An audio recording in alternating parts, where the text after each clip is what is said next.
നമ്മൾ കഴിഞ്ഞ ക്ലാസ്സിൽ മാഗ്നറ്റൈസേഷൻ എന്താണെന്നുള്ളത് പറഞ്ഞു അല്ലേ? ഇവരെല്ലാം നമ്മൾ പറഞ്ഞു നിർത്തിയത് മാഗ്നറ്റൈസേഷൻ എന്ന് പറഞ്ഞാൽ എന്തായിരുന്നു?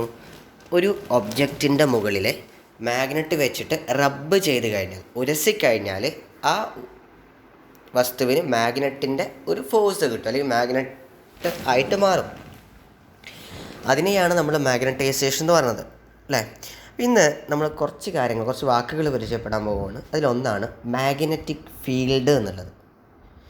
മാഗ്നറ്റിക് ഫീൽഡ് എന്ന് പറഞ്ഞു കഴിഞ്ഞാൽ, അത് പറയുന്നതിൻ്റെ മുന്നേ 2-3 കാര്യങ്ങൾ നമുക്കറിയണം. ഒരു മാഗ്നറ്റ് എടുത്തു കഴിഞ്ഞാൽ നമ്മൾ ആ മാഗ്നറ്റിൻ്റെ അടുത്തേക്ക് എന്തെങ്കിലും വസ്തുക്കൾ കൊടുന്ന് വെച്ചാൽ, എന്തെങ്കിലും വസ്തുക്കൾ എന്ന് പറഞ്ഞാൽ ഇരുമ്പിൻ്റെ വല്ല വസ്തുക്കളോ അല്ലെങ്കിൽ വേറെ ഒരു മാഗ്നറ്റോ അങ്ങനെ എന്തെങ്കിലും ഒരു കാര്യങ്ങൾ കൊണ്ടുവന്ന് കഴിഞ്ഞാൽ അതെന്ത് ചെയ്യും? അട്രാക്റ്റ് ചെയ്യുന്നുണ്ടാവും. മാഗ്നറ്റിക് സബ്സ്റ്റൻസുകൾ എന്നാണ് പറയുക. അതായത് മാഗ്നറ്റ് അട്രാക്റ്റ് ചെയ്യുന്ന എന്തെങ്കിലും ഒരു സാധനം അതിൻ്റെ അടുത്തേക്ക് കൊണ്ടുവന്നാൽ എന്ത് ചെയ്യും? അട്രാക്റ്റ് ചെയ്യും. അപ്പോൾ നമുക്ക് അറിയാവുന്ന ഒരു കാര്യമാണ്, ഈ അട്രാക്റ്റീവ് ഫോഴ്സ് മാഗ്നറ്റിൻ്റെ തൊട്ടടുത്തേക്ക് കൊണ്ടുവരുമ്പോൾ കൂടും, ദൂരേക്ക് കൊണ്ടുപോകുന്നതനുസരിച്ച് ഇങ്ങനെ കുറഞ്ഞു വരും. അവസാനം ഈ അട്രാക്റ്റീവ് ഫോഴ്സ് തീരുന്ന ഒരവസരം വരും, അല്ലെങ്കിൽ ആ അട്രാക്റ്റീവ് ഫോഴ്സ് ഏതുവരെ ഉണ്ടാകും? ഒരു റീജിയൻ, ഒരു മാഗ്നറ്റിന് ചുറ്റുമുള്ള ഒരു പ്രത്യേക റീജിയനിൽ ആ ഫോഴ്സ് മാഗ്നറ്റിൻ്റെ ആ ഫോഴ്സ് എക്സ്പീരിയൻസ് ചെയ്യുന്നുണ്ടാവുമല്ലോ അല്ലേ? മാഗ്നറ്റ് വെച്ച് കഴിഞ്ഞാൽ അതിന് ചുറ്റുമല്ലേ അതിന് മാഗ്നറ്റിക് ഫോഴ്സ് ഉണ്ടാവുക. കുറേ ദൂരത്തേക്കൊന്നും അതിൻ്റെ ഫോഴ്സ് ഉണ്ടാവില്ലല്ലോ. അപ്പോൾ മാഗ്നറ്റിക് ഫീൽഡ് എന്ന് പറഞ്ഞു കഴിഞ്ഞാൽ എത്രയേ ഉള്ളൂ, ഒരു മാഗ്നറ്റിന് ചുറ്റും അതിൻ്റെ അട്രാക്റ്റീവ് ഫോഴ്സ് അല്ലെങ്കിൽ റിപ്പൾസീവ് ഫോഴ്സ് എക്സ്പീരിയൻസ് ചെയ്യുന്ന ആ ഏരിയയാണ് നമ്മളെന്ത് വിളിക്കുക? മാഗ്നറ്റിക് ഫീൽഡ് എന്ന് വിളിക്കുക. അത്രയേ ഉള്ളൂ, മാഗ്നറ്റിക് ഫോഴ്സ് എക്സ്പീരിയൻസ് ചെയ്യുന്ന ഏരിയ. അതിനെയാണ് നമ്മളെന്ത് വിളിക്കുക? മാഗ്നറ്റിക് ഫീൽഡ് എന്ന് വിളിക്കുക. ഇത് പറയുമ്പോൾ ചെറിയൊരു എക്സ്പെരിമെൻറ്റ് വേണമെങ്കിൽ നമുക്ക് ചെയ്ത് നോക്കാം. നിങ്ങളിവിടെ ചിത്രം കണ്ടോ? ഒരു മാഗ്നറ്റ് വരച്ചിട്ട് അതിന് ചുറ്റും കുറേ ലൈൻസ് പോകുന്നത് കണ്ടില്ല നിങ്ങൾ? നമ്മൾ ചെറിയൊരു എക്സ്പെരിമെൻറ്റ് ചെയ്ത് നോക്കുകയാണ്. എന്താ ചെയ്യുന്നതെന്ന് അറിയാം? നിങ്ങൾ ഒരു കാർഡ്ബോർഡ് എടുത്തു, ആ കാർഡ്ബോർഡിൽ കുറേ ഇരുമ്പ് പൊടി ഇട്ടു. എന്നിട്ട് ആ കാർഡ്ബോർഡിൻ്റെ താഴെയായിട്ട് ഒരു മാഗ്നറ്റ് വെക്കുക. എന്നിട്ട് ആ മുകളിൽ കുറേ ഇരുമ്പ് പൊടികൾ ഇങ്ങനെ അട്രാക്റ്റ് ചെയ്തിട്ട് ഒരു ലൈനിൽ ഇങ്ങനെ നിൽക്കുന്നുണ്ടാവും. കുറച്ച് അവിടെയും ഇവിടെയും കിടക്കുന്നുണ്ടാവും. അത് ഊതിയിട്ട് കളയാം, അല്ലെങ്കിൽ തട്ടിയിട്ട് കളയാം.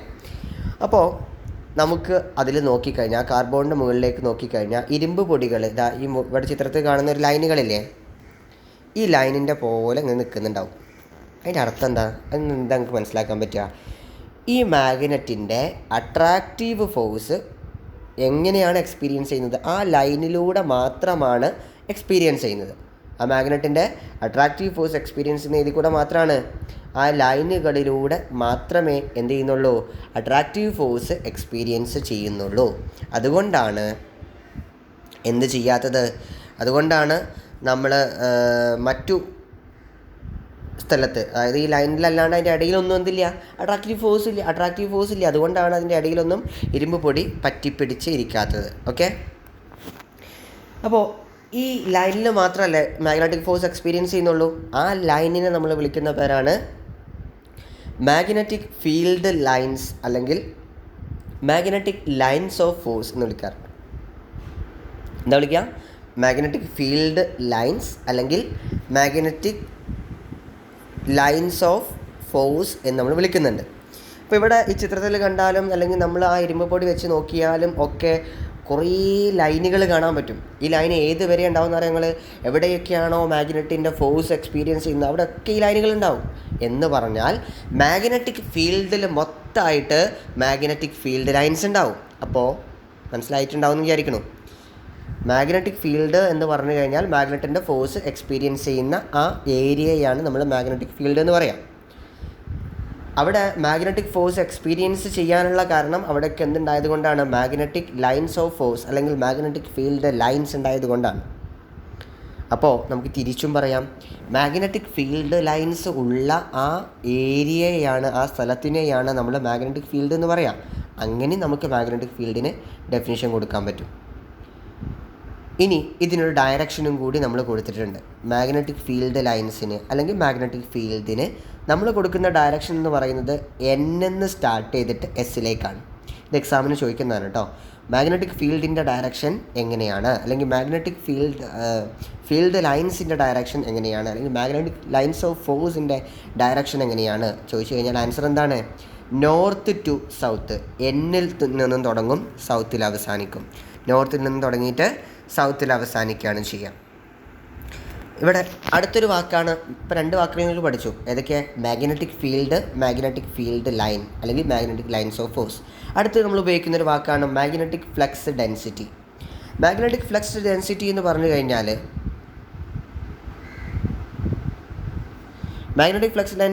കഴിഞ്ഞാൽ ഇത്രയേ ഉള്ളൂ. നമ്മൾ മാഗ്നറ്റിക് ഫീൽഡ് എന്താണെന്ന് നിങ്ങൾക്കറിയാലോ. ആ ഫീൽഡ് പോയിട്ട് ഒരു ഏരിയ സങ്കല്പിക്കുക. എത്ര വലുപ്പമുള്ള ഏരിയ എന്നറിയാം നമ്മൾ എടുക്കേണ്ടത്? യൂണിറ്റ് ഏരിയ എന്ന് പറഞ്ഞാൽ 1 മീറ്റർ സ്ക്വയർ എന്നുള്ളതാണ്. അങ്ങനെ 1 മീറ്റർ സ്ക്വയർ ഏരിയ നമ്മൾ സങ്കല്പിക്കുക. 1 മീറ്റർ സ്ക്വയർ ഏരിയ നമ്മൾ സങ്കല്പിച്ച് കഴിഞ്ഞാൽ ആ യൂണിറ്റ് ഏരിയ എന്നാണ് അതിനെ പറയാൻ പറ്റുക. ആ ഏരിയയിലൂടെ കടന്നു പോകുന്ന മാഗ്നറ്റിക് ഫീൽഡ് ലൈൻസിൻ്റെ എണ്ണത്തിനെയാണ് number of magnetic field lines passing through unit area. ഇതിനെയാണ് നമ്മൾ മാഗ്നറ്റിക് ഫ്ലക്സ് ഡെൻസിറ്റി എന്ന് പറയാം. അപ്പോൾ എന്താണ് മാഗ്നറ്റിക് ഫ്ലക്സ് ഡെൻസിറ്റി എന്നുള്ളത്? എന്താ?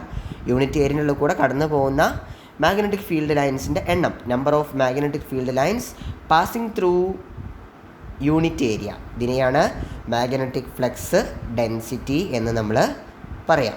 ഓക്കെ, അപ്പോൾ അടുത്ത വാക്ക് നിങ്ങൾക്ക് കിട്ടി. ഇത് 3 നോട്ടിൽ എഴുതണം കേട്ടോ. ഇവരെന്തൊക്കെയാണ് പറഞ്ഞുകൊണ്ടൊന്ന് വായിച്ചു നോക്കാം. Magnetic lines of force are experienced in all dimensions around a magnet. നമുക്കറിയാം മാഗ്നറ്റിക് ഫീൽഡ് ലൈൻസ് എല്ലാ ഡയറക്ഷനിലും എല്ലാ സ്ഥലത്തും എന്ത് ചെയ്യുന്നുണ്ട്? മാഗ്നറ്റിക് ഫീൽഡിൽ എല്ലാ പോയിന്റിലും എല്ലാ സ്ഥലത്തും മാഗ്നറ്റിക് ഫീൽഡ് ലൈൻസ് ഉണ്ടാകും. ഓക്കെ, അത് നമ്മൾ കണ്ടതാണ്. ഇനി ഇവിടെ ആ മാഗ്നറ്റിക് ഫീൽഡ് ലൈൻസിൻ്റെ ഒരു പിക്ചർ തന്നിട്ടുണ്ട്. ഇവിടെ നോക്കി നിങ്ങൾക്ക് അറിയാവുന്ന ഒരു കാര്യമാണ്, നോർത്തും വെച്ചാൽ റിപ്പിളയും എന്ന് നിങ്ങൾ പഠിച്ചിട്ടില്ലേ?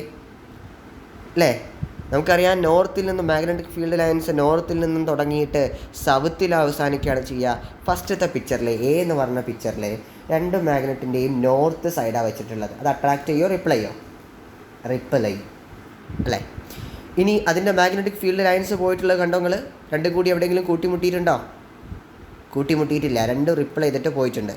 ഇത് എക്സാമിന് വരക്കാൻ ചോദിക്കാറുണ്ട്, ഫീൽഡ് ലൈൻസ് വരക്കാൻ ചോദിക്കാറുണ്ട്. ഇമ്പോർട്ടൻ്റ് ആണ് കേട്ടോ. ഈ ചിത്രവും നിങ്ങൾ നോട്ടിൽ വരക്കണം. അടുത്ത് നോക്കി, B picture.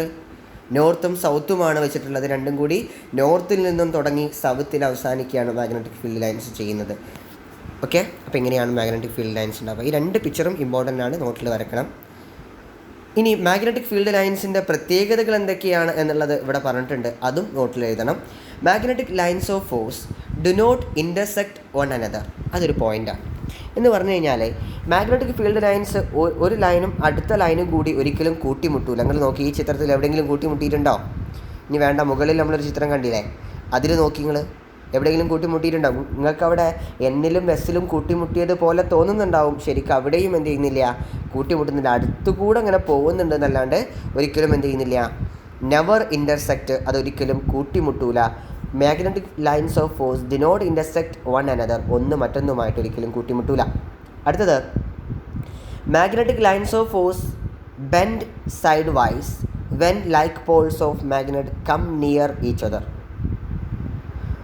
Magnetic lines of force bend sidewise when like poles of magnet come near each other. നമ്മൾ ഫസ്റ്റത്തെ പിക്ചറിൽ കണ്ടു. ഒരു മാഗ്നറ്റിക് ഫീൽഡ് ലൈൻസ് അതേ പോളിൽ നിന്ന് വരുന്ന ഒരു മാഗ്നറ്റിക് ഫീൽഡ് ലൈൻസിനെ കാണുമ്പോൾ എന്ത് ചെയ്യും? വളഞ്ഞു പോകും, ബെൻഡ് ചെയ്ത് പോകും എന്നുള്ളതാണ്. When unlike poles of magnet come close to each other, the path of magnetic lines of force is form the north pole of the one magnet to the south pole of the other magnet. നോർത്തിൽ നിന്നും തുടങ്ങിയിട്ട് സൗത്തിൽ അവസാനിക്കുകയാണ് ചെയ്യുക. 2 unlike Paul's, നോർത്തും സൗത്തും കൂടി വെക്കുമ്പോൾ അങ്ങനെയാണ് ഉണ്ടാവുക. Next, magnetic force is experienced in all dimensions around a magnet. ഒരു മാഗ്നറ്റിൻ്റെ എല്ലാ ഡയമെൻഷനിലും അത് എക്സ്പീരിയൻസ് ചെയ്യുന്നുണ്ട്. This region around a magnet where the influence is felt is called magnetic field. അപ്പോൾ നമ്മൾ ഇതിനെക്കാട്ടി സിമ്പിൾ നമ്മൾ പറഞ്ഞ ഡെഫിനിഷനാണ്. മാഗ്നറ്റിക് ഫീൽഡ് എന്ന് പറഞ്ഞാൽ എന്താ? It is the area around a magnet which experiencing magnetic field. വളരെ സിമ്പിളായിട്ട് നമുക്ക് പറയാം. ഓക്കെ, ഇനി നമ്മൾ മാഗ്നറ്റ് അട്രാക്റ്റ് ചെയ്യുന്ന രണ്ട് സാധനങ്ങൾ, ഒരു കൊബാൾട്ടും ഒരു നിക്കലും എടുത്ത്, രണ്ടും മാഗ്നറ്റിനെ അട്രാക്റ്റ് ചെയ്യുന്ന സാധനങ്ങളാണ്. എന്നിട്ട് മാഗ്നറ്റിക് ഇൻഡക്ഷൻ എന്ന് പറയുന്നിടത്ത് നമ്മൾ നോക്കുകയാണ്, ഇതുപോലെ ചിത്രത്തിൽ കാണുന്നത് പോലെ എന്ത് ചെയ്തു, ഒരു ബാർ മാഗ്നറ്റ് തൂക്കിയിട്ടു. അതിൻ്റെ അറ്റത്തായിട്ട് രണ്ടോ മൂന്നോ ആണികൾ ഇതുപോലെ തൂക്കിയിടുക. ഒന്ന് കൊബാൾട്ട് കൊണ്ടുണ്ടാക്കിയത്, ഒന്ന് നിക്കൽ കൊണ്ടുണ്ടാക്കിയതോ ആയിക്കോട്ടെ.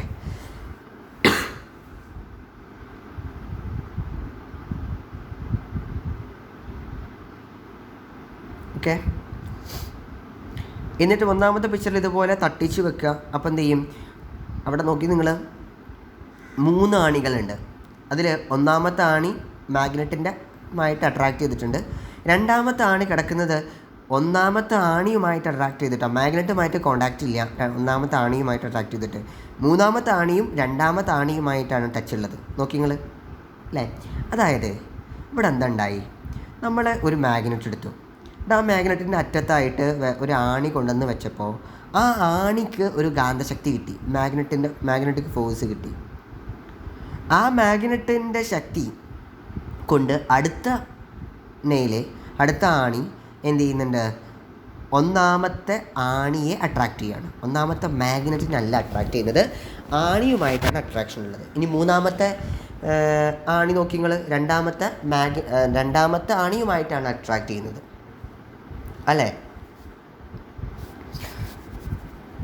അങ്ങനെയാണ് ഉണ്ടായിട്ടുള്ളത്. ഇനി ഇവിടെ നോക്കുക, ഇവിടെ രണ്ടാമത്തെ പിക്ചറിൽ അത് തട്ടിച്ച് കൊടുത്തിട്ടില്ല, മാഗ്നറ്റും ആണിയുമായിട്ട് കോണ്ടാക്ട് ചെയ്തിട്ടില്ല. പക്ഷേ അതിന് അടുത്ത് കൊണ്ടുവന്നപ്പോൾ എന്ത് ചെയ്തു, അടുത്ത ആണി ഇതിൻ്റെ അറ്റത്തായിട്ട് അട്രാക്ട് ചെയ്തു. നിങ്ങൾക്ക് എക്സ്പെരിമെൻറ്റ് ചെയ്ത് നോക്കിയാൽ കാണാൻ പറ്റും.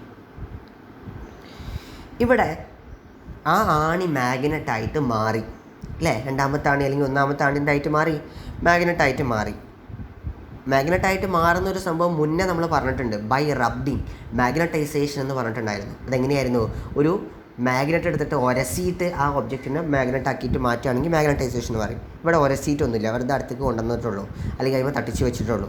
അങ്ങനെ മാഗ്നറ്റായിട്ട് മാറുന്നതിനെ നമ്മൾ പറയുന്ന പേരാണ് മാഗ്നറ്റിക് ഇൻഡക്ഷൻ എന്നാണ് പറയുക. എന്താ പറയുക, മാഗ്നറ്റിക് ഇൻഡക്ഷൻ. അതായത് ഒരു മാഗ്നറ്റിൻ്റെ അടുത്തേക്ക് ഒബ്ജക്റ്റ് കൊണ്ടുവരുമ്പോൾ ആ ഒബ്ജക്റ്റ് മാഗ്നറ്റായിട്ട് മാറാം. അത് ബൈ കോണ്ടാക്റ്റ് ആവാം, ബൈ കോണ്ടാക്റ്റ് ഇല്ലാണ്ടാവാം, എങ്ങനെ വേണമെങ്കിലും അത് മാഗ്നറ്റായിട്ട് മാറാം. അതിനെയാണ് നമ്മൾ എന്ത് വിളിക്കുക, മാഗ്നറ്റിക് ഇൻഡക്ഷൻ എന്ന് വിളിക്കുക. ഓക്കെ, നീ എഴുതിയൊന്ന് വായിച്ചു നോക്കുക. ഇനി മാഗ്നറ്റിക് ഇൻഡക്ഷനിൽ ഒരു കാര്യം കൂടിയുണ്ട്. ഇവിടെ നിങ്ങൾ നോക്കി, ആ മാഗ്നറ്റിൻ്റെ സൗത്തും നോർത്തും കണ്ടു. മാഗ്നറ്റിൻ്റെ നോർത്തിൻ്റെ അടുത്തേക്ക് അട്രാക്റ്റ് ചെയ്ത് നിൽക്കുന്ന ആ ഭാഗത്തിനെ, ആണിയുടെ ആ ഭാഗം ഏത് ഭാഗമായിട്ട് ആക്ട് ചെയ്തിട്ടുള്ളത്, സൗത്തായിട്ട് ആക്ട് ചെയ്തിട്ടുണ്ട്. അപ്പോൾ ആണിയുടെ അടിഭാഗം, ആ ആണിയുടെ സൗത്ത് എന്ന് എഴുതിയ ആണിയുടെ അടിഭാഗം ഏതായിരിക്കും, നോർത്തായിരിക്കും. അപ്പോൾ രണ്ടാമത്തെ ആണിയുടെ മുകൾ ഭാഗം സൗത്തായിരിക്കും, അടുത്ത ആണിയുടെ അടിഭാഗം നോർത്തായിരിക്കും. അപ്പോൾ അങ്ങനെ മാറാണ് ചെയ്യുക. സൗത്ത് നോർത്തിനോട് അട്രാക്റ്റ് ചെയ്യും, നോർത്ത് സൗത്തിനോട് അട്രാക്റ്റ് ചെയ്യും. അങ്ങനെയാണ് അത് പോകുന്നുണ്ടാവുക. Okay. The phenomena of magnetic substance acquiring magnetism due to the presence of a magnet is magnetic induction. ഇതിങ്ങനെയാണെങ്കിലോ, the phenomena of a magnetic substance acquiring magnetism due to the rubbing എന്നാണെങ്കിൽ, rubbing ആണെങ്കിൽ magnetisation എന്ന് പറയും. Due to the presence of a magnet ആണെങ്കിൽ നമ്മൾ എന്ത് പറയും, magnetic induction എന്ന് പറയും. The magnetic force acquired by the magnet substance is induced magnetism എന്നാണ് പറയുക. ഈ സംഭവത്തിനെ നമ്മൾ വിളിക്കുന്ന പേര് ഇൻഡ്യൂസ്ഡ് മാഗ്നറ്റിസം എന്നാണ് നമുക്കിതിനെ പറയാൻ പറ്റുക. നിങ്ങളിവിടെ നോക്കി, ചിത്രത്തിലെ 3 പിക്ചറുകൾ കണ്ടോ നിങ്ങൾ, 3 പിക്ചറും ഇമ്പോർട്ടൻ്റ് ആണ് കേട്ടോ. ഇത് നോട്ടിൽ എഴുതണം, ഈ ഡെഫിനിഷൻ. അത് കഴിഞ്ഞിട്ട് 3 പിക്ചറും നോട്ടിൽ വരക്കണം. നോക്കുക, നിങ്ങൾ സൗത്തും നോർത്തും ഉള്ള ഒരു മാഗ്നറ്റ്, അതിൻ്റെ അറ്റത്തായിട്ട് എന്ത് ചെയ്തിട്ടുണ്ട്, ഒരു ആണി തൂക്കിയിട്ടിട്ടുണ്ട്. അപ്പോൾ ആണിയുടെ മുകൾ ഭാഗം സൗത്താകും, താഴ്ഭാഗം നോർത്താകും. താഴ്ഭാഗം ഏതാണ്, നോർത്ത്. താഴ്ഭാഗം നോർത്തായത് കൊണ്ട് അവിടെ ഒരു മാഗ്നറ്റിക് നീഡിൽ കണ്ടില്ലേ, മാഗ്നറ്റിക് നീഡിലിൻ്റെ ഏത് ഭാഗമായിരിക്കും നോർത്തിൻ്റെ അടുത്തേക്ക് തിരിഞ്ഞ് നിൽക്കുക, സൗത്ത്. ഓക്കെ. ഇനി അടുത്തത് നോക്കുക, 2 ആണികൾ ഇങ്ങനെ വെച്ചു, അത് റിപ്പിൾ ചെയ്ത് നിൽക്കുന്നുണ്ടോ, ഇങ്ങനെ വിടർന്ന് നിൽക്കുന്നുണ്ടോ? കാരണം എന്താണെന്ന് അറിയാം നിങ്ങൾ, അത് 2 ആണിയുടെയും മുകൾ ഭാഗം സൗത്താണ്, താഴ്ഭാഗം രണ്ടും നോർത്താണ്. 2 നോർത്തുകൾ ഒരുമിച്ച് വരുമ്പോൾ എന്ത് ചെയ്യും, അത് റിപ്പിൾ ചെയ്ത് നിൽക്കും. അപ്പോൾ നിങ്ങൾക്കൊരു ഡൗട്ട് ചിലപ്പോൾ ഉണ്ടാകും, എന്തുകൊണ്ടാണ് മുകൾ ഭാഗം പിന്നെ റിപ്പിൾ ചെയ്യാത്തത് എന്നുള്ള ഡൗട്ടുണ്ടോ? ചിലപ്പോൾ ഉണ്ടാവും അല്ലേ. അങ്ങനെ ഉണ്ടെങ്കിൽ വേറെ ഒന്നുമല്ല, നിങ്ങൾ നോക്കി, മുകൾ ഭാഗം രണ്ടും സൗത്ത് അല്ലേ, ആ മാഗ്നറ്റിൻ്റെ താഴ്ഭാഗം നോർത്തും അല്ലേ, 2 സൗത്തും ഒരു നോർത്തും ഉണ്ട്. അപ്പോൾ 2 സൗത്തും അട്രാക്റ്റ് ചെയ്യും? നോർത്തിനെ അട്രാക്റ്റ് ചെയ്യും. അതുകൊണ്ടാണ് അത് രണ്ടും കൂടി ഒരുമിച്ച് ചേർന്ന് നിൽക്കുന്നത് കേട്ടോ. അടുത്ത് ഇവിടെയും അങ്ങനെ തന്നെ ഒരു തട്ടിക്കാണ്ടൊരു ഒരു നീഡിൽ ഒരു ആണി വെച്ചിട്ടുണ്ട്. അതും എന്തുതന്നെയായിരിക്കും? സൗത്തും നോർത്തും വെച്ചിട്ട് ഫസ്റ്റിൽ എൻ്റെ പിക്ചർ പറഞ്ഞതുപോലെ തന്നെയായിരിക്കും. Okay. whether under contact or without contact, the polarity of the magnet produced by induction will be like polarity at the farther end and unlike polarity at nearer end. നമുക്കറിയാം അടുത്തടുത്ത് നിൽക്കുന്ന, അപ്പോൾ 2 ആണികൾ തൂക്കിയിട്ട് കഴിഞ്ഞാൽ അടുത്തടുത്തുള്ളടത്ത് ഒന്ന് സൗത്തും ഒന്ന് നോർത്തും ആയിരിക്കും. അൺലൈക്ക് പോൾസ് ആയിരിക്കും, unlike polarity ആയിരിക്കും ഉണ്ടാവുക. ഇനി 2 റിപ്ലൈ ചെയ്ത് നിൽക്കുന്നുണ്ടെങ്കിൽ 2 ദൂരെയുള്ള 2 എൻഡുകൾ തമ്മിൽ ലൈക്ക് പോൾസ് ആയിരിക്കും ഉണ്ടാവുക. ഓക്കെ. ഇനി നമുക്കിതിൽ പറയാനുള്ളത് പെർമിയബിലിറ്റിയും സസെപ്റ്റബിലിറ്റിയും എന്ന് പറഞ്ഞ 2 വാക്കുകളാണ്. ഇലക്ട്രോ മാഗ്നറ്റിക്, ഇതൊക്കെ നമുക്ക് എന്ത് ചെയ്യാം, അടുത്ത ക്ലാസ്സോടുകൂടി ചാപ്റ്റർ തീർക്കാം കേട്ടോ. അപ്പോൾ ഓക്കെ, താങ്ക് യു.